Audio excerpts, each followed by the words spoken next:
Class में हम गढ़वाल में गोरखा शासन पढ़ने वाले हैं। इससे पहली वाली क्लास में हमने कुमाऊं में गोरखा शासन का समय और कुमाऊं के जो प्रमुख सूबेदार रहे थे, गोरखा सूबेदार, उनके बारे में चर्चा की। ठीक है, आज की इम्पोर्टेंट क्लास है जिसमें हम गढ़वाल के शासन के बारे में पढ़ रहे हैं। और जो बच्चे चैनल पर नए हैं, मैं उनको बता दूं, ये सीरीज़ हमारे उत्तराखंड के इतिहास की चल रही है और इसमें हम बी एस नेगी की बुक को कवर कर रहे हैं। बी एस नेगी बुक का जो 6th चैप्टर है दोस्तों, उत्तराखंड में गोरखा शासन, इसका ये 2nd पार्ट है। फर्स्ट पार्ट में हमने नेपाल साम्राज्य की स्थापना, कुमाऊं में गोरखा शासन का समय और इसी के साथ कुमाऊं में गोरखा सूबेदार पढ़ा था। आज की जो 2nd क्लास है हमारी, इसमें हम गढ़वाल में गोरखा शासन पढ़ रहे हैं। ठीक है, तो चलिए दोस्तों स्टार्ट करते हैं अपनी क्लास।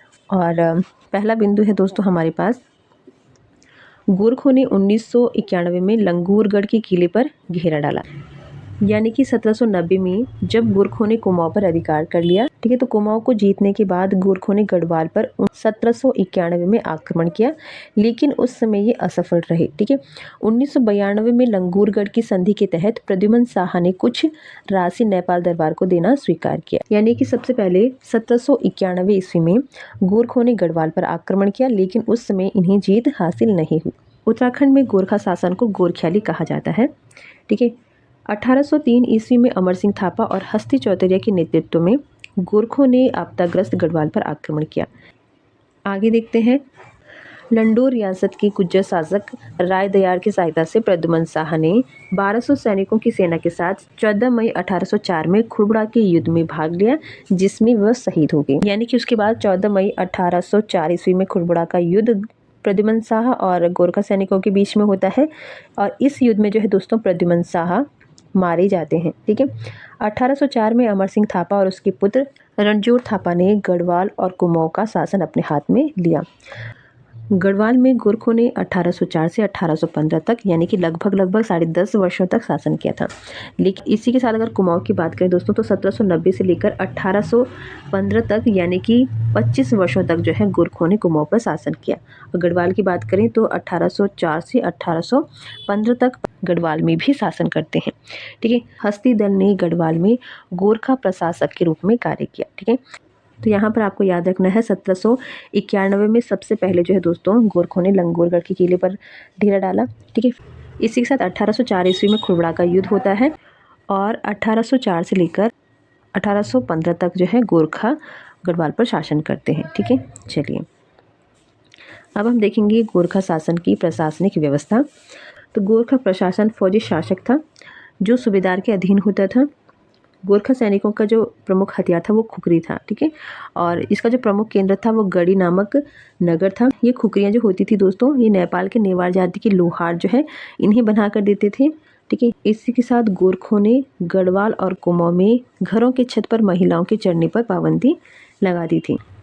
नेक्स्ट है, गोरखा शासन में न्याय एवं मुकदमा का कार्य देखने वाला अधिकारी विचारी कहलाता था। ठीक है, विचारी होता था। ठीक है, तो ये भी एक बार एग्जाम में पूछा गया है कि गोरखा शासन में विचारी किसे कहा जाता था, तो ये कौन था? न्याय एवं मुकदमों का कार्य देखने वाला अधिकारी। ठीक है, इसे क्या कहा जाता था? विचारी। ठीक है, नेक्स्ट है, गोरखा शासन में न्याय सुनवाई से पहले वाद प्रतिवाद में महाभारत या फिर हरिवंश की कसम खाई जाती थी। ठीक है, सच व झूठ का पता लगाने के लिए दिव्य नामक अग्नि परीक्षा कराई जाती थी। ठीक है, ये दिव्य नामक जो अग्नि परीक्षा थी दोस्तों, ये 3 प्रकार की होती थी। ठीक है, कौन कौन सी थी चलिए देखते हैं। तो ये 3 प्रकार की दिव्य नामक अग्नि परीक्षाएं थी। ठीक है, तो इसमें पहला था दोस्तों गोलादीप प्रथा। ठीक है, तो लोहे का गर्म डंडा हाथ में रखकर कुछ दूरी तक चलना पड़ता था। जो नियमित दूरी तय नहीं कर पाता था उसे दोषी समझा जाता था। ठीक है, तो ये थी दोस्तों पहली प्रथा, गोलादीप प्रथा। ठीक है, दूसरी थी कढ़ाई दीप प्रथा। तो इस प्रथा में खौलती कढ़ाई में उबलते तेल में दोषी का हाथ डाला जाता था। ठीक है, हाथ जलने की स्थिति में उसे दोषी ठहराया जाता था। ठीक है, तीसरा था तराजू दीप प्रथा। ठीक है, तो जो अपराधी होता था, अपराधी को पत्थरों से तोला जाता था, जिसे शाम के समय अलग स्थान पर रख दिया जाता था और दूसरे दिन उसी व्यक्ति को पुनः तोलने पर यदि उसका वजन अधिक हो तो वह दोषी और हल्का हो जाए तो निर्दोष। ठीक है, तो इस प्रकार की न्यायिक व्यवस्था थी दोस्तों। अब हम देखेंगे दोस्तों गोरखा शासन के समय के कर। ठीक है, तो गोरखों ने चंद राजाओं द्वारा लगाए गए 36 रकम 32 कलम वाले कुछ पुराने करों को बहाल रखा एवं कुछ को तत्कालीन कारणों को ध्यान में रखकर नए कर लगाए। गोरखों ने ब्राह्मणों पर कुसही नामक कर लगाया, यह कर जो है दोस्तों 260 नाली या फिर 3 जुलिया तक जमीन हथियाए हुए ब्राह्मणों पर 5 रुपये प्रति मवासा लगाया गया था। ठीक है।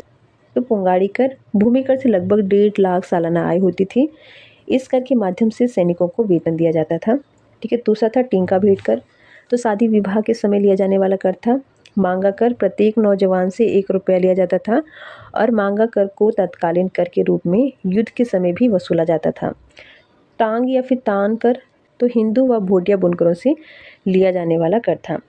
तिमारी कर सैनिकों को देय वेतन होता था, जिसके तहत फौजदार को 4 आना और सूबेदार को 2 आना देनी पड़ती थी।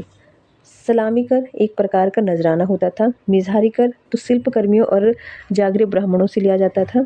मौक कर प्रति परिवार पर लगने वाला 2 रुपया कर, जिसे चंद राजाओं ने भी लगाया था। इसी कर को क्या है, ग्रही पछी भी कहा जाता है। सायर कर सीमा चुंगी कर था। मरो कर पुत्रहीन व्यक्ति से लिया जाता था। घी कर तो दूधवा पशुओं पर लगाया गया कर था। रहता कर गांव छोड़कर भागे हुए लोगों पर लगता था। बहता कर छिपा हुई संपत्ति पर लगने वाला कर था। ठीक है। इसी के साथ गोबर व पुछई नामक कर गोरखाकालीन थे। इसी के साथ शून्य फागुन जो गोरखों के उत्सवों पर खर्च होता था। दुनिया कर मेवाती और हिंदी बाबर की पहाड़ी पशुचारकों द्वारा वसूला जाता था। राज कर्मचारियों से लगान की जानकारी लेने के लिए जानने शून्य कर देना पड़ता था। पगड़ी और पगड़ी कर जमीन और जायदाद हस्तांतरण के लिए एक मुश्त देना पड़ता था। अधीन दफ्तरी यह कर राजस्व कर्मचारियों के वेतन के लिए खस जमींदारों से लिया जाता था। ठीक है। इसी के साथ गांव के प्रधान थोकदारों के अधीन होते थे, जिन्हें राजकर के अलावा इनको दस्तूर देना पड़ता था। गोरखा शासन में काश्तकारों से कर ठेकाबंदी के आधार पर लिया जाता था। गोरखा शासन में सेवा के बदले दी जाने वाली भूमि को मनचोल कहा जाता था। ठीक है। इसी के साथ कल्याण धन, केरू, बख्शीश, ऊपरी रकम आदि गोरखाकालीन कर थे। ठीक है। इसी के साथ 1812 ईस्वी में नेपाल ने भू व्यवस्था सुधारने के लिए काजी बहादुर भंडारी को भेजा, जिसने भू प्रबंधन किया था। ठीक है। गोरखों ने कर वसूलने के नियम बनाए, जिसे बलि कहा जाता था। और इसी के साथ जो है दोस्तों एक पुस्तक है रण बहादुर चंद्रिका। ठीक है। इसकी रचनाकार है कवि मौलाराम, और इसके लिए जो है दोस्तों नेपाल सरकार ने इन्हें जागीर दी थी। ठीक है। तो ये थी कुछ इंपॉर्टेंट कर जो गोरखों के टाइम पर लगाए गए थे। और इसी के साथ जो है दोस्तों आज का हमारा ये चैप्टर खत्म होता है। नेक्स्ट क्लास में हम देखेंगे आंग्ल नेपाल युद्ध और उस समय की गढ़वाल और कुमाऊं के क्षेत्र। ठीक है। तो दोस्तों आज के लिए इतना ही। क्लास अच्छी लगी हो तो लाइक शेयर कर दें, चैनल पर नए हैं तो चैनल को सब्सक्राइब कर दें। मिलते हैं दोस्तों नेक्स्ट क्लास में। आज के लिए इतना ही। धन्यवाद।